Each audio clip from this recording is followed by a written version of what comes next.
Good afternoon, Muskegon. It's time for Torn Into Your Show for news, information, and more. Hi, I'm your host, Gregory T. Roberts. Uh, let's get the host, co-host in here, Pastor Melvin Burns. How you doing, sir? I'm good, my brother. How you doing today? I'm doing great, man. Listen, if you are listening to the show on radio, it does repeat itself. Go to your WMS 103.7, WVS 103.7 The Beat, or M106 Facebook sites. And you can see this anytime they repeat themselves. If you would like to ask the chief a question, get on those sites. Also, we have a YouTube page, WVS 103.7 The Beat. Do yourself a favor. Do what I'm doing right now. Grab your phone. Got it. Grab the phone, go to WVS, the Beat 103.7 The Beat, and share that to your page right now as I'm doing. Okay? Today's show. Okay, just like that. We got a lot of stuff going on, and we have to get this guy on. We got to get this guy on right away. I'm still trying to share this. Okay. All right. We have a great guest, and he's a man of the the city. He's a man for this county. Um, when we interviewed him last time, he was the new public safety director, but he's been there for a little while. He only has a half hour with us, so we want to get him in right now. Put your hands together for public safety director Chief Timothy Kozal. How you doing, sir? Doing splendid. I'm glad. Thank you very much. Thank you very much. Afternoon, Chief. Chief, tell people about a little bit about yourself before we get into the details. Sure. As you stated, last time we talked, I've been here for a minute. Now it's been about 9 months, and everything is going extremely well. Have a great relationship with all the divisions that I work with. We've been doing a lot of great things since I've been here. The team is performing very well. I'm very proud of everybody that we work with in all our divisions. And I'm just excited for what's next. Got a great team and administration here, the city manager, deputy city manager, everybody that we work with. I'm very happy. My wife and I are very happy. We now have a temporary place to live in town until we can actually find something solid, especially with this market. So we're chugging along, putting one foot in front of the other. Good. Okay. Well, when you things settle down, we owe you a meal or something. Oh, that's sure. I'm never shy with sitting at the table with friends. Oh, okay. Chief, talk to us. There's a lot going on in the city. Yes. And so let's take it one bite at a time. There's an elephant in the room. Let's get rid of it one bite at a time. If you've been listening to the scanner, you guys have been busy. Fire, police, all the way around. And you handle inspections, don't you? Inspections and parking. You have been. It's nuts, and you're just getting ready to go into your busy season. Yes, the weather turns, starts getting busy. Oh yeah. And the thing is that I think the public doesn't realize is within public organizations, we wind up getting mandates through the state of things that we have to do, training that we have to do. And I like to say, I'll just be blunt, unfunded type mandates. Unfunded training. Yeah, and it's mandatory. And there was a couple things that just came down, and Captain Zonabal's done a wonderful job of getting everybody scheduled. So we're always in front. We're always trying to get everything done immediately once we get notification, to try to be the leaders in keeping up with everything through the state. So, okay, Pastor Burns. Chief, summer's coming. Any special plans or things you do to get ready for the summer months coming ahead? We have something that's coming up, and I'll let you gentlemen know. It's something that it's just a little vision I had, a little idea, and I thought it'd be great for our local neighborhood associations, our local neighborhoods. It's called a pop-up party. Okay. And the theory is behind it is we're going to come into all the neighborhoods. We're going to show up. We're going to block off the street for 1 hour. We're going to have some fun with everybody in the neighborhood. And then we're going to move on.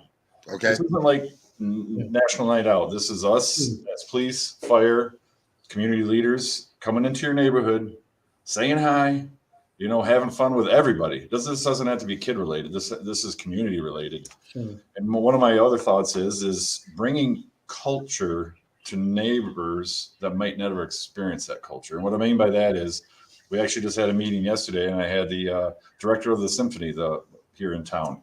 Mm-hmm. In the meeting, I said, listen, there's going to be people in our community that never will be able to experience the symphony.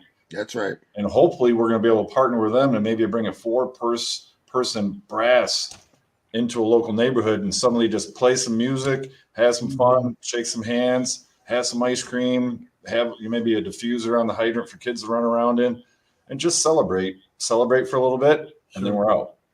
I think this is going to be huge for our community.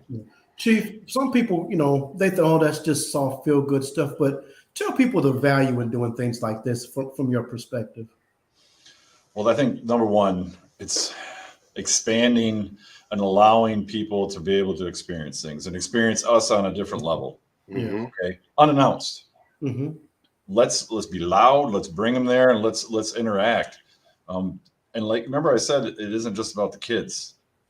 It has to be everybody. It has to be the community. The community has to realize that we're all just human, and let's get together and let's talk. And that's a good avenue too, outside of what we're doing right now, for have those honest discussions about things that might be happening that are affecting you in your neighborhood. Mm-hmm. Let me put this date down, Chief. August 19th, Bluffton. Perfect date. That's our neighborhood party. Okay. Be a great day for you guys. Chief, talk about, you've had some extremely tough cases. Yes. A 6-month-old child being shot, but you guys handled that just fantastically. Talk about some of the ends on how you guys were able to solve it so quickly. Well, I think number one, we have a great team here. We have great partners within the county and the state police that can help, because we can't do it alone. Everybody came together and wanted to assist, and I can tell you the community did too. I was down there. Right afterwards, and I was walking around and I was talking to people in the neighborhood, knocking on doors and just having conversations, just talking. I'm not there to sit there and, let's talk about just talk. And I commend our department for, my direction is anything that happens, you're not going to go home until you solve it. Mm-hmm. Okay. It doesn't matter who, doesn't matter how old. We need to solve it. We owe that person that. We owe that family that. I talked to your staff. You guys take every case personal, but this one just really hit home. Yes. And it was like all hands on deck, and everybody was all in. Oh, yes. And I can say, the most recent one with a young man that was tragically murdered here, within the last couple of weeks. It was all hands on deck again, and meeting with the family and talking with the family and just trying to make certain that we are not leaving anything unturned to try to bring justice. How frustrated is it when there are people that are on the scene that know stuff but don't talk? It is frustrating, but I think, and I've been preaching to the team this, is that I don't want our citizens to think when we come down the street, hey, what's going on? Right? Mm-hmm. What's going on? I want them to say, hey, what's going on, Chief? Hey, what's going on, Sarge? Hey, officer. Because then that lowers everything and it makes it easier to talk to us. Right? It makes it so much easier to talk to us. Right. I remember being at the high school here a couple months ago, and I asked the same question. What do you think when we roll down the street? And they said, what's going on? I said, wouldn't it be nice if we're able to work together, and when we roll down the street, you're just like, hey, how you doing? And not what's going on. Mm-hmm. I said, it'll take a little while. And I'm talking to 17, 8-year-olds about this, 17, 8-year-olds. Sure. And I said, we want that. We want you to feel that way. And I actually asked them, and there might be a little disconnect. You can talk to older generation here in town and our young people, 17, 8-year-olds. Mm-hmm. I said, what do you think about the police? They said, we get along with the police. We like the police. But then you might talk to the older generation. Them kids don't trust you. Them kids don't trust you. But I'm talking right to them, and they're feeling pretty good. But I think it's because of how we're treating everybody, how we're treating our younger generation. Respect. Mm-hmm. That's the big thing. Since you've been here, you feel that doors are opening with the people that you're talking to? Because it used to be, like you said, you saw the police on your worst day. Mm-hmm. Now you're opening doors where you see people, the police, on other days, as well as fire. I definitely agree. When you have a message and you wind up meeting somebody for the very first time and they actually talk about your message to you, you know that something's going right. Right. When you have expectations from myself and you talk to somebody from the first time and I heard, Chief, this is how you are. I heard, Chief, you know that we're doing something right, that it's getting out in the community, that our men and women of all our teams are following the expectation and they're doing it right. Don't get me wrong, gentlemen. Throughout the United States, people have hiccups. I don't know if hiccup is the right word. There's been things that have gone wrong, correct? There's been missteps, crimes, murder. We're working hard to not ever have one of those. We will have something happen and we'll address it appropriately. But we have to keep working every day to make certain that we're putting our best foot forward. Mm-hmm. Pastor Burns. Okay. Chief, I'm going to go a different direction. We really got you short time. This summer, I know we've got more international guests coming to our community in the past. Has that caused you to have to take any kind of special assessments, or how you're going to approach things? I know we had some last couple of years, but numbers going to be increasing. In talking with Captain Rush, who handles everything, handles all of our events, there's nothing extra really that we're doing to prepare. I think that we have a pretty good process already in place, and we know, and we worked hand in hand with the organizers. Okay. And it's gone well. Good. To me, though, I think you always still have to analyze how we can still keep our community safe.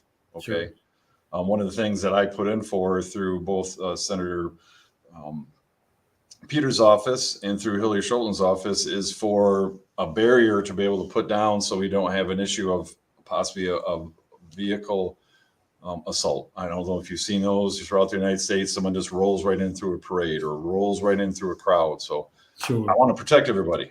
And little metal barriers or little, wooden barriers aren't going to do it. So let's think outside the box. Let's see what we can do to make everybody safe all the time. Right. Sure. Chief, when we had talked to you, I believe it was in September, I'm not sure. You talked about the numbers being low, both police and fire. How are they looking? Catching me at a bad time right now, Mr. Roberts. We're losing 4 within the next 2 weeks in the police side. We're losing 2 from the fire side within the next couple of weeks. I have 4 more retirements coming on the police side.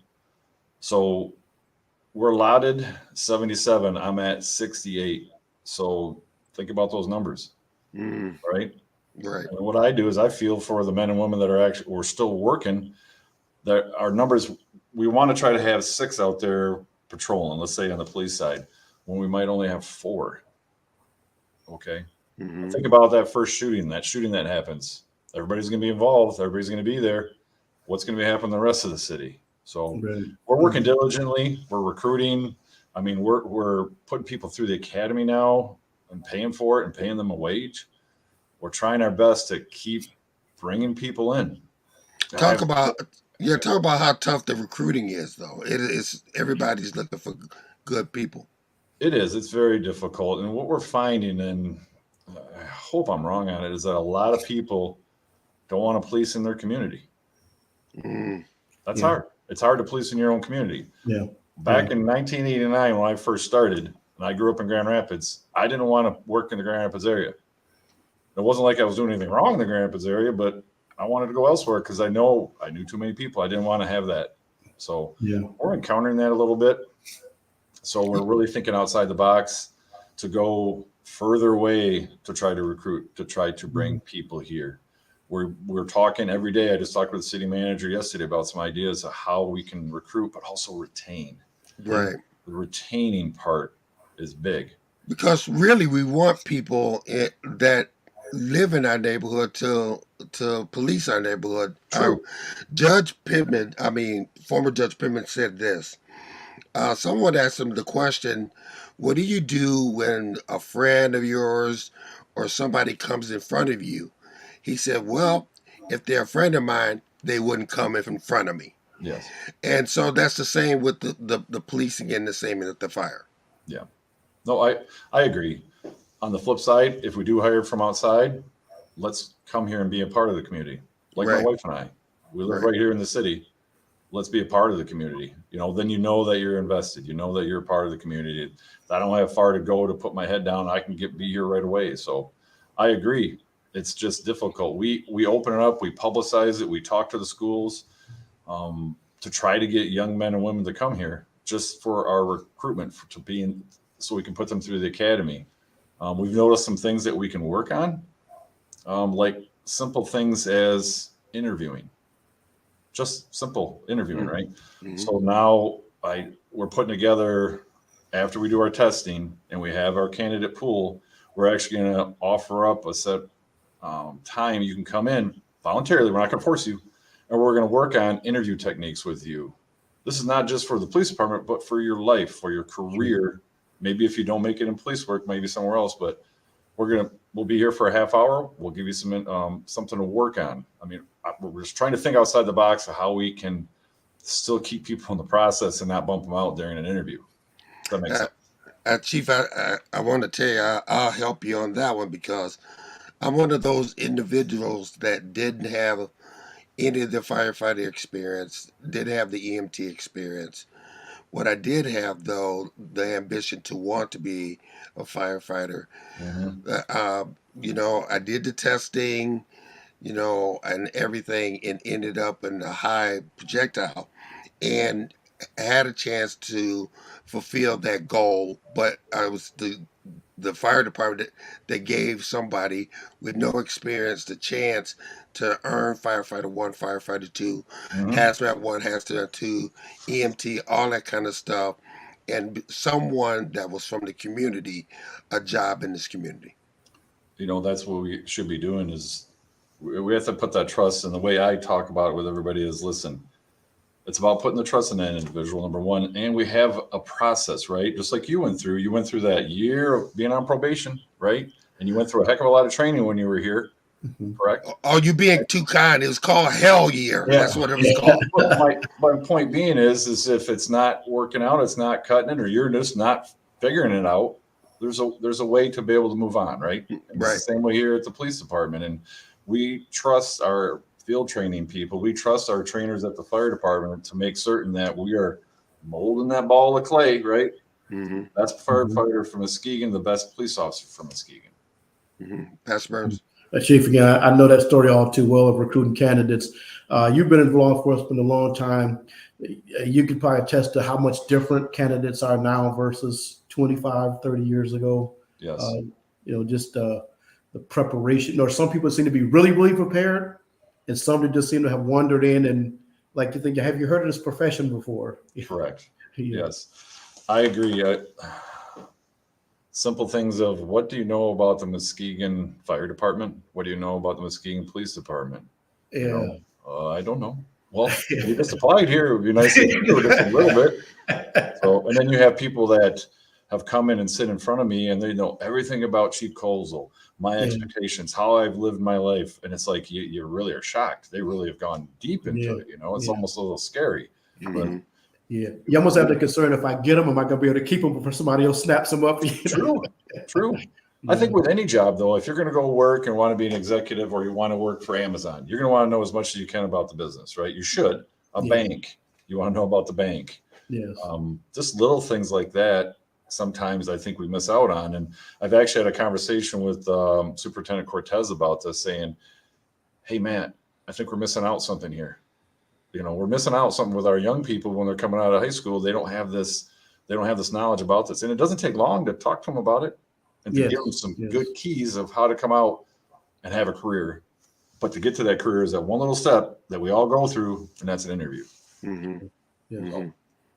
Mm-hmm. It took for us, as with Muskegon Public Schools, going through that fire station on that tour as a young child Mm-hmm. and seeing the trucks and stuff like that, and just to spark that interest in me, just saying that's the career that I want to be. Yeah. And that for me was so important. I can tell you we have more people with great experience that want to work here for the fire department than we do with experienced people that want to work in police. Mm-hmm. We have good candidates that came and tested our last go around. Mm-hmm. So Right. I'm excited. I'm very excited. And I think it goes to show you that, like you said, I want to do this. And you mentioned it earlier when you were going through it, you said the phrase, I want to. Yeah. I want to. And that's what I want is I want 70 people that want to, Yes. at the police department. And I want 30 people that want to at the fire department. That's simple. Then they're going to wake up every day, be excited about coming to work because they want to. Got to have a want to. Right. I know it Right. sounds really simple, but that's how you retain them. That's how you would say. Yeah. Yeah. I think Coach Pittsburgh says he wants was it volunteers, not hostages. True. Yeah. Oh, I agree.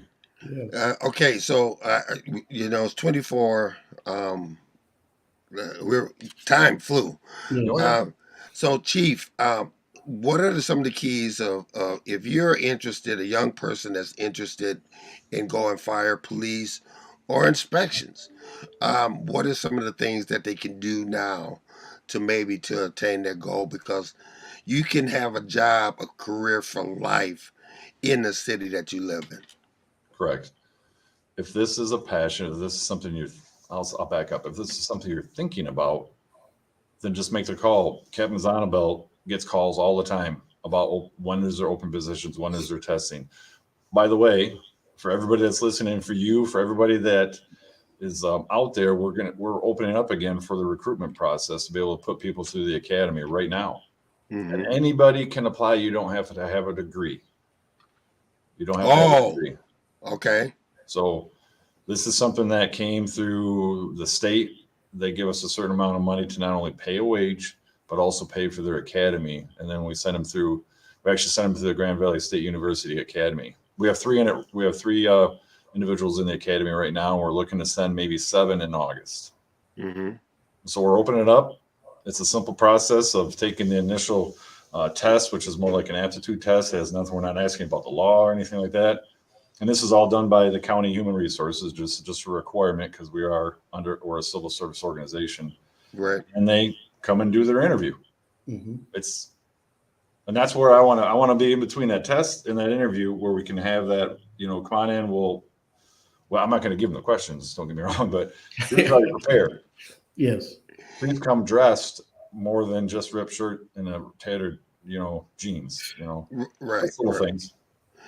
It's obtainable. Yes.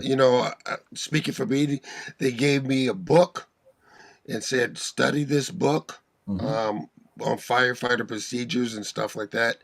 And then civil service, like you said, study, typical questions. Yeah. And, being a candidate with no firefighter experience to be in the top 5, it can happen. Yes. And if it does not work out that first time, go again, try it again. I mean, don't quit. It might have been you were too nervous or you just didn't interview well. Come back. We don't, throw everybody off the list and you can't ever apply again. Reapply. You know what that shows me? You want to be here, right? Yes. So reapply. And back to your reading, like you said, when I meet with the young men and women of both departments, one of the things I always bring up to them is read. Yeah. I think our young people have gotten away from one of the biggest things that can help them, Yes. not only in their life, but their career. Read. Grab a book. And I said, I got books right here. I'll be glad. You take them. Read them. I said, you will gain so much knowledge. And if we're interviewing you or if anybody's, sitting across from somebody and they're talking about what they've been reading, it's almost like you bump them up a little notch, because you know that they want to learn. And it doesn't matter what they want to learn. Chief, you guys are getting busy. I know you're busy. Tell people how to get in touch with you guys. Emergency, non-emergency, all the above. Well, as you well know, we're open 24/7. We don't take Yep. time off here. The fire department's always ready. I was reading something just to move off on a tangent. I was reading one of the summaries from the fire department just the other day. They were going by the Pine Street Mercantile there, where they have all the antiques. Mm-hmm. They stopped. They got out and they helped somebody carry a large piece of furniture in. That just blows. That's what I've been talking about, is doing those little things, to show that we care as a department. But that just is perfect. It's exactly what I'm talking about. I said, just stop, help people. Was there really a reason that they really need to do that, gentlemen? No, but they wanted to. They want to show that they care. So we're open 24/7. We want you to call. We don't want you to think, I'm going to bother them, but give us a call. We'll come out. We'll have a conversation. I always follow up with everybody that calls me. Everybody, no matter what, even if I have to refer you to somebody else. So that I'm very receptive to. Chief, we got to go to the board real quick. Benita, how you doing, Benita? She says, in preparing for the interview, it's a great idea to have someone to do a mock interview with you. How important is that? It's very important. And actually, if you were in an academy, they actually do that. So we do hire people that come out of academies, and that's one of the things that is part of the academy, is doing a mock interview, which is perfect. And it's probably sometimes good to have a person like me, because sometimes I can be a little stressful towards people, but my intention is to make certain that they will stand by their decision, right? So I'll question them. You certain? You certain? I want people that are confident. Stand by your decision. Sure. So the phone number 231-724-6750, the non-emergency number. Of course, the emergency number is 911. Right. And they can get a hold of you or anyone. I know for a fact that you guys are reachable at any time. Yes, and you know what? We'd be glad to, if we can, if people are thinking about a profession, is to have them come in and ride along. Okay, Chief, we want to thank you. We know that you're busy. I appreciate the time, gentlemen. We're going to get you back on because we got a lot of stuff to talk to you about. Yeah, sounds good to me. All right, stay safe, Chief. Enjoy your weekend, gentlemen. All right, take care, Chief. Take care, Chief. Thank you. That was Chief Timothy Kozal. Great guy. He is everybody that I've had a chance to talk to him absolutely loves this guy. Yeah. What we're going to do is go to a commercial. So I'm going to get these guys to get it ready to go to a commercial. Then we're going to come back and talk about a program that I'm involved in called Rock that happens on Fridays. That's going to be important to you. So when you guys are ready, go to the commercial. You're watching and listening to Torn in Two on WVS and M106 with Pastor Melvin Burns and Gregory T. Roberts. We'll see you in a couple seconds.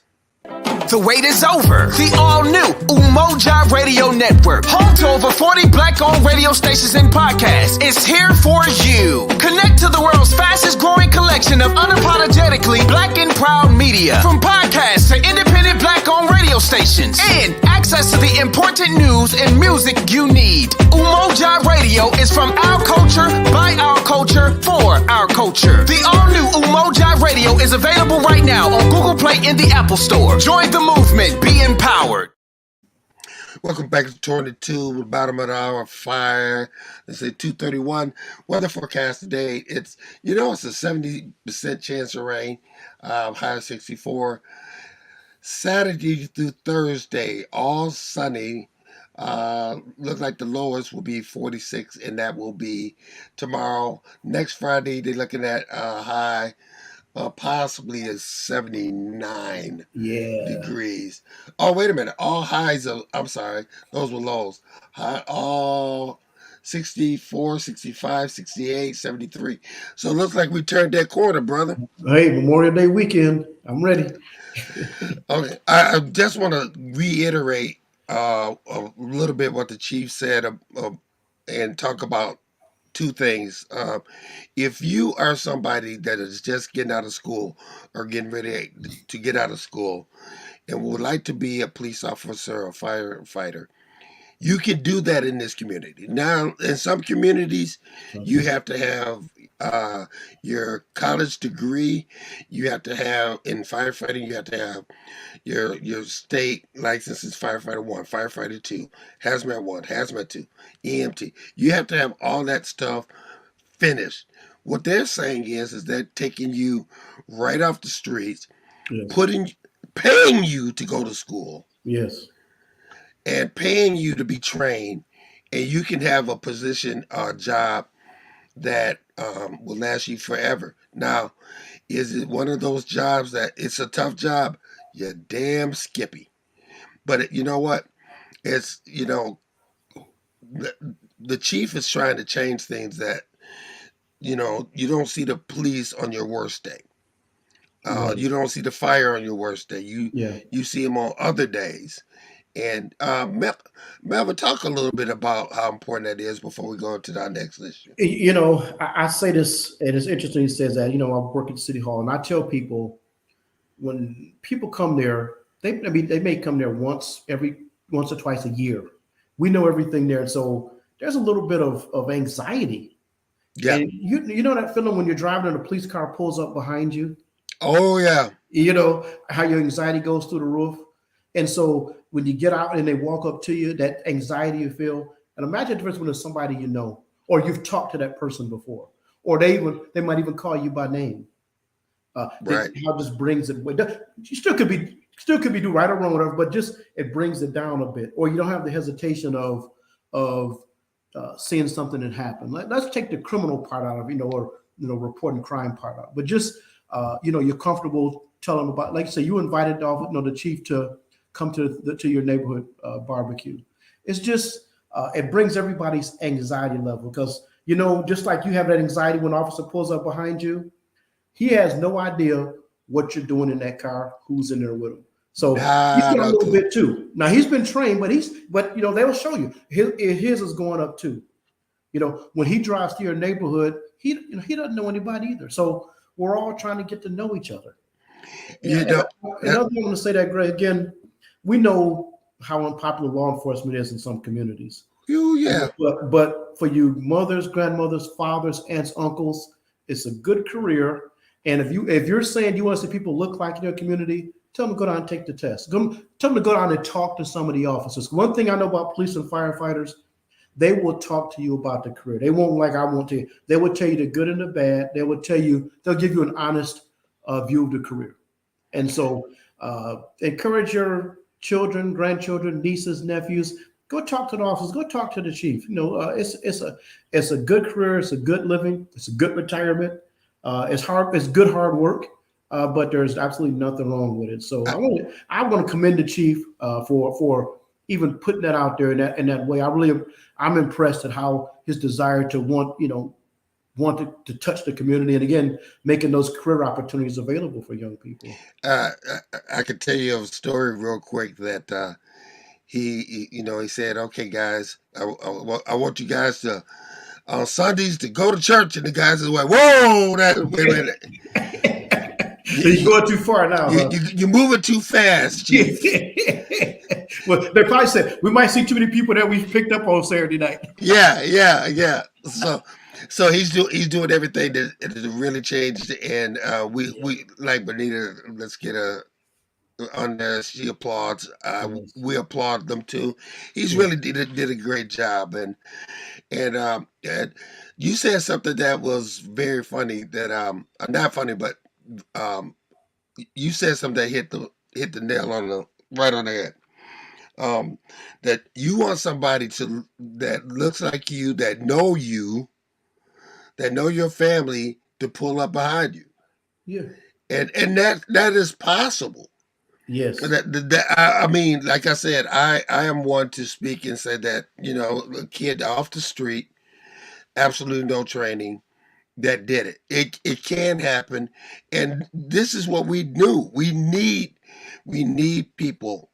We need our youth to pursue those jobs And get this, you get your college paid for, your schooling, your training paid for, and you don't go in debt. And they give you incentives to live in the neighborhood and housing and stuff like that. I can't think of a better deal. Yeah, I'm not even gonna say the department. A young person I know had hit a mailbox, and I said, "Well, let's go to the department, report what you did, so they'll know and they can let the homeowners know." We went down there. He said, "Wow." He said, "People don't usually do this. If they hit someone, nobody sees it, they just take off." So we told him about it. He said, "You know what?" He said, "I'm not going to report it as long as you're okay and people at home don't want to press any charges. We'll let it go." He said, "I'm just appreciative that you were dishonest and came down here." Mm-hmm. In this community, I won't say what, but and I you know, I commend them for that, just that approach. But I'm saying every encounter isn't going to be bad or negative. They all have kids and grandkids, and their parents like we are, and so they have a job to do. Right. These are human beings. Most of us maybe have known a police officer. Some of us don't, but they're human beings too. Right. And who likes your work? You get out of your car, and everybody looks at you like you're Darth Vader. No, nobody wants that. Mm-hmm. Yeah. So I think we can help get the best out of our police departments. Me personally, I want kids. I want men and women from the neighborhood to be policing the neighborhood. I do too. I mean that's just my opinion.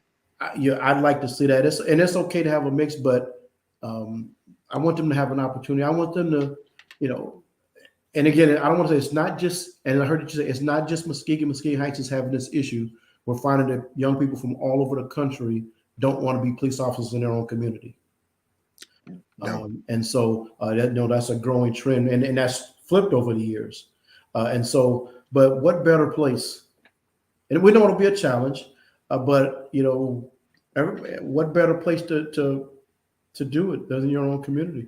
Yeah, the best thing, just don't be riding dirty. Look, may have to have a family meeting before you Yeah, yeah, before you take your oath. yeah. Before you take that oath, have that family meeting. Yeah. Hey, listen, I love you, but I can't afford you. If you're riding dirty, Yeah. don't take it personal. Right.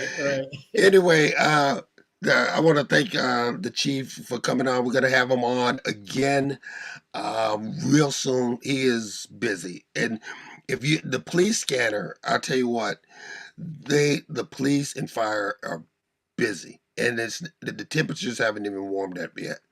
So, people out there, remember that if you would like to, for the city of Muskegon, the phone number is 231-724-6750. That's the non-emergency number. Yeah. Or, if you want to report something, you can do that, or you can do silent observer. Yes. Because it does take us to help them, Yes. police and fire. Yes. And on of course, emergency number 911. Okay, speaking of 911, we're going to go to another subject. It is 241. If I said to anyone out there, everyone that is listening, everyone that you're driving right now, how many of you know somebody that has had a problem with the opioids situation? Or somebody that is has problems with alcohol, somebody that has been molested. We've covered that molestation. We have people that are addicted to sex. Um, what would happen if you got these people together? No judgment, but to say, come together. We're gonna feed you a meal. We'll have you listen to a word. And then after that word, we're going to break off a group, men and women, and you're going to have a couple minutes to talk about what is on your mind, what is on your heart. You have a good day, you have a bad week, whatever. That program that I'm involved in is called Kingdom Rock, and it's a collaboration with Fresh Coast and a collaboration with other churches. That meeting happens every Friday night. Rain, snow, sleet, or hail. Every Friday night at 6 o'clock.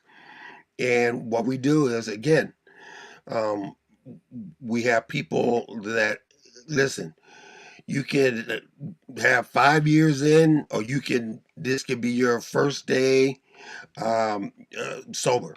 We have people that are just coming out as far as being incarcerated. We have people that were supposed to serve life terms as far as in prison, but they're there to better themselves. We get these people all together just to say, okay, we're here to support you. And what else can we do to make things happen for you? And that happens on Friday. The address is 1215 East Apple. It's called Kingdom Rock. And it's something that we really believe in, Pastor Burns. Brother, I was just having this conversation the other day. How much how much value there is in just sitting down and talking with people who've have similar challenges. That idea of not feeling isolated, but just feeling supported. And we just assume, well, everybody's got that, and we know everybody doesn't. So this kind of ministry effort is so valuable, man. I certainly want to encourage people. I know sometimes it's fearful, to I don't want to sit with other people and talk about myself, but man, you're gonna find people there who want to do nothing but encourage you and help you. So I really want to just strongly encourage us and support this effort as much as I can. And we tell people that you come when you sit in the group, you don't have to speak that first time. You can just when you're comfortable, you can come in and talk about your day. You don't have to step in right away. But what I found is, Pastor Burns, is that, like you said, it is. Imagine just coming out of prison, and then you've been in, let's say, 20 years. Say you went in 1990, or let's say that. Yeah. Imagine how different the world looks now. Man, just trying to catch up and keep up, Wow. These right here have changed the game. Yes. I remember a lot of people went in with pagers. Yeah. And remember when the phone used to be the phone connected to a wall, or you had to pay a quarter to get to a phone? Yeah. Imagine coming out and you're trying to find your way around that. This 2023, and you went in 2003. Think you missed all of LeBron's career. What can I say? You missed all of LeBron's career. Think of all the things you've missed. In the last. Like you say, think how much the world's changed. Oh yeah. Come out looking for a newspaper. Oh yeah. Or imagine that you were molested for years. Imagine if you were sex trafficked all over the country. Yeah. Imagine if a drug addiction, if that's one of the things that you struggle with, or imagine you being a parent of somebody that's in jail or prison and you're feeling alone. Yes. Yeah. And so what we try to encourage people to get involved in this program. And like I said, it happens every Friday, 1215 East Apple. It's called Kingdom Rock. It's something near and dear to our hearts, and because it's a and it's a collaboration of different groups under Fresh Coast Ministries, Fresh Coast. I'm sorry. To help people to adjust to be better citizens instead of pointing fingers at them and labeling them for life. I mean, what do you say to somebody that end up maybe did a sex crime? Yeah. Well, we got two options. We can sit back and wait to see if they're going to do it again, and see them get worse. Or we can say, you know what? They're here out here. Maybe we can help people get better. Right. Not going to stay status quo. People get out of prison. People get out of jail.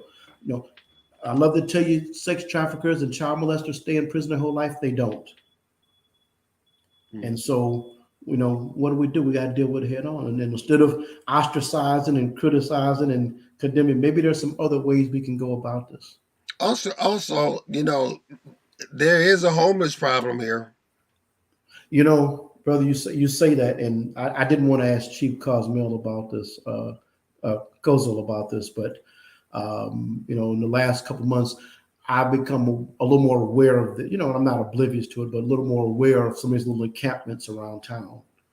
And it's a delicate area because, I mean, you don't have the police come in and arrest them, you know, and you don't just walk in and throw their stuff away and say, get out of here. So, you know, it's you know, we've got the people who are living out, and then we have people who, if you go from house to house, from family to friend, you're homeless. You know, that is the definition of homeless, and we have a lot of people in our community to do that. And the thing is that a lot of people that you see that are, let's say, that are peddling on the corner. You know, people say, well, they stand out there for 8 hours, they can get a job for 8 hours. You don't necessarily know what's going on with them. You don't know necessarily. And I was talking to my daughter yesterday, and she was talking about to me. You know, they got their degrees and did what, you know, they supposed to do, Yeah. but they're looking for housing, and they're going. The housing prices are ridiculous. Yes. Yeah. Yeah. Some of the most affluent cities in this country have a problem. Fresh out of college, it's like working, but you can't afford homes, can't afford apartments. You know, look what's happened to rental in the last since COVID. Look what's happened to rental rates. If you're still in the house. Yeah. So you know, we have to, you know, as we always say, get out of your head the stigmas you have and the stereotypes you have of people with some of these issues, whether it's drugs, whether it's homeless. Again, like I said, you can be working out of college with a job and not be able to find a place to stay if you want to eat too. Talk a little bit about the stigma, automatically throwing that stigma, automatically judging thing, because I went on vacation, Yeah. and we went on vacation to Vegas a couple weeks ago, Yeah. and literally I saw somebody, and literally the first thing that came out of their mouth, I was judged, slammed, and bamboozled because I decided to go to Vegas. You mean the shopping in Vegas? You know, go see the Grand Canyon, go see the fountain, go see some shows. I mean, there's a lot of, or go watch people, go watch people gamble, or even if you decide to go gamble, what judgment was it? I have family in Vegas too. Oh yeah, family, friends. You know, you know how frustrated we get on these kind of things, brother. It's like, you know, and maybe in my early days I might have been harder on some of these things, but those things don't affect. You know, you go to a city that has a name. Everything that you could do in Vegas, you can do here in Muskegon if you want to. Everything. So the city, look at your sister, she ready to jump somebody. Oh yeah, you saw it, didn't you? Tanya Roberts Ford, who judged you? You saw it. Hey, sis, I kid you not. I just want to tell people that story. Yeah. That I literally was, I want to say, chastised for taking the trip to Vegas. And look at her, she's laughing. But I bring that up because imagine just that little stigma. But imagine if you just got a prison. Imagine if you are suffering from a drug addiction, or alcohol, or gambling, or whatever, and people put that stigma on you. And maybe you made some mistakes. Maybe you stole from home. Maybe you did some things in your past. But now you're trying to better yourself. And everybody's saying, don't trust that person because they used to be X. What do we start? Well, you know, if yesterday I was I've been an alcoholic for 10 years, and the day I decide I'm going to stop drinking, I look a lot more like the alcoholic I was today than I will 10 years from now. So I'm, you know, whatever those things were, if you decide you want to stop and get out, you're going to still look more like that. And so we say this not just, so we're trying to bring people along and bring them to a point, but you know, we can't make people who are trying to get better, want to get better, we can't make it harder for them. And even the judgments and the condemnations do that sometimes. Don't go get a job. Getting a job requires having a mailbox or a cell phone or internet access. Those things. Everybody, they become challenges. You got to have some kind of ID. You need your social security card, or So these things become a lot more challenging. For people than sometimes people realize when you're trying to change your status or change your circumstances. And I'm grateful again.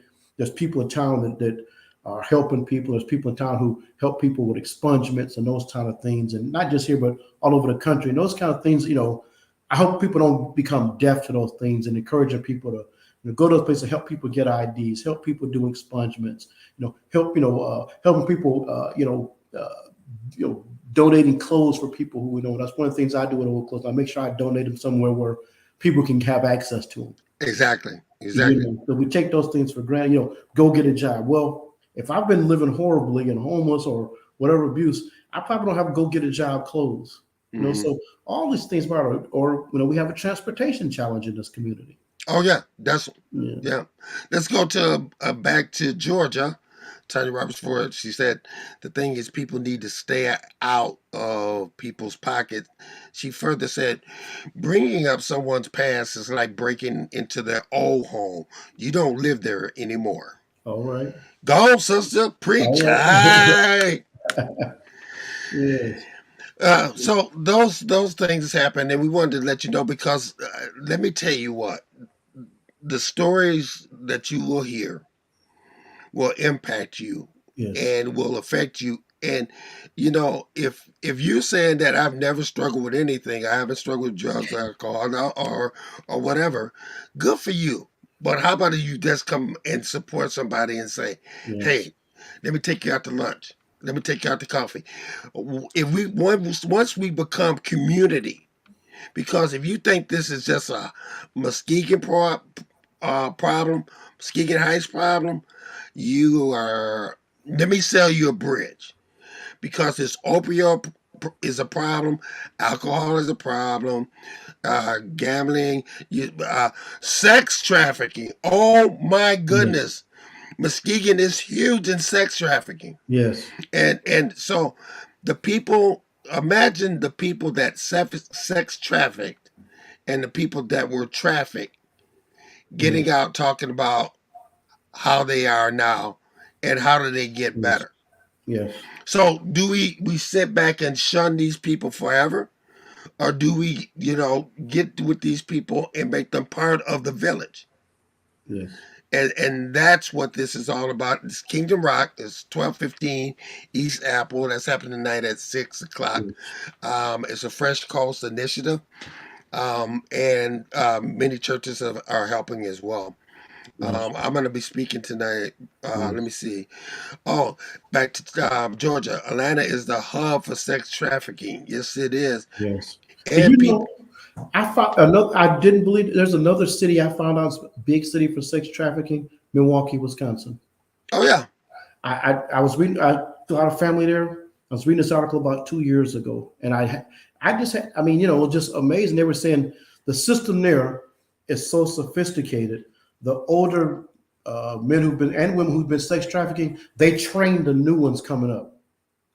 Oh, and get this, they train them. And the thing is that just when they get comfortable in the city, then they move to another city. Yeah.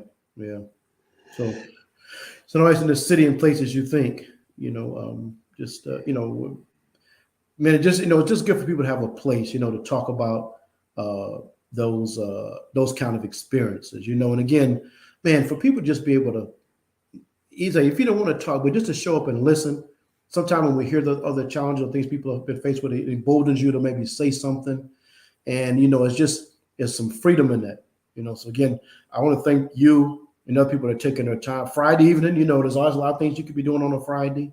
But the ministry that it matters enough to be there on Friday night for people.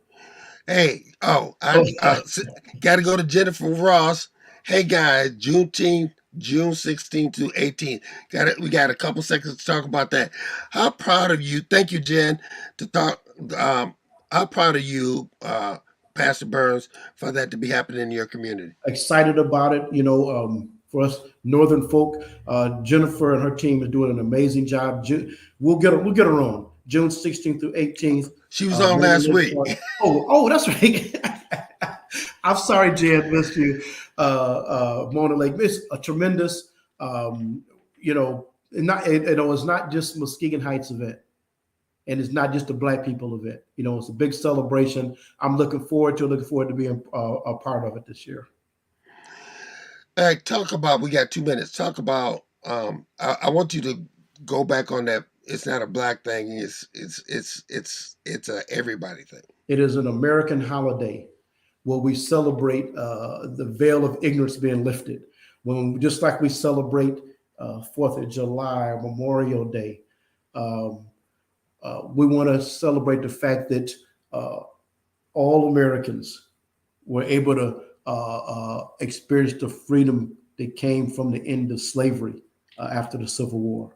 And we know there's Emancipation Proclamation, and then there's later on when everybody was set free. Now, I got 2 minutes, but I want to get you on this real quick. Yes. Now, there's a segment of people that's saying, let's get this out of history's books because it makes us feel bad.